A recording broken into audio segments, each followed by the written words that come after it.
with special needs face a host of challenges, especially when it comes to education. Finding the right program that fits your child's needs can be very difficult. And here to tell us more about her own experience is Elaine Mellon, who has written a book titled Unreal Education Beyond Report Cards. Elaine, thank you for being here today. Thanks, we appreciate it. I appreciate it. Well, if you don't mind, let's start just with your own experience in dealing with your son, right? Yes, with my son. He's my third. I have two older daughters. And they tell you not to compare your children, but how can you not?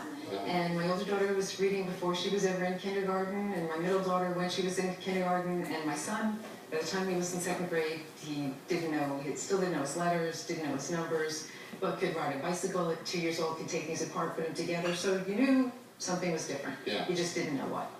So I went to his teacher and said, I think we need to test him. I don't know what for, but you need to test him. And they were a little hesitant because he was a young boy, which is an issue, but they did. And they ended up telling me that he was learning disabled. And as a parent, you really don't know what to ask after that, Yeah. and you just do what you're told and follow the process and put him in whatever programs they tell you to put him into. And so you feel that without bashing teachers who have an incredibly difficult job, Absolutely.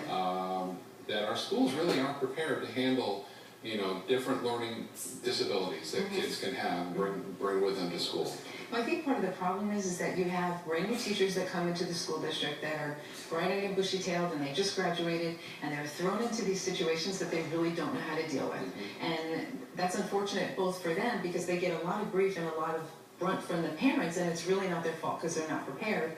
On the other end, you have a lot of teachers with some really great experience, but they're caught between a rock and a hard place. So I can't tell you how many times they said to me, you didn't hear this from me, but, so they're caught between that administration. And then you have some other teachers that think this is just an excuse. And in my son's case, he ended up being dyslexic, but we didn't know that until he was in 9th grade. So a lot of the things they had done for him was wrong. Right. And I love that your key point here is that you as a parent are your child's best advocate. Absolutely. No one will fight harder than you yourself for your child. Absolutely, and that's one of the reasons why I wrote the book, because I really felt that parents needed more support and they needed to empower themselves because they get afraid, if I say anything, are they going to take it out on my child? And I can't tell you how many parents I spoke to where inevitably I get a mom or two that just breaks down in front of me because you start to think you're going crazy. The teachers are telling you one thing and you might be seeing something else at home. Right. Well, the book is called Unreal Education Beyond Report Cards. New Bradenton resident Elaine Mellon here today. Thank you for being here. We appreciate it. Thanks so much. All right. And we'll be right back.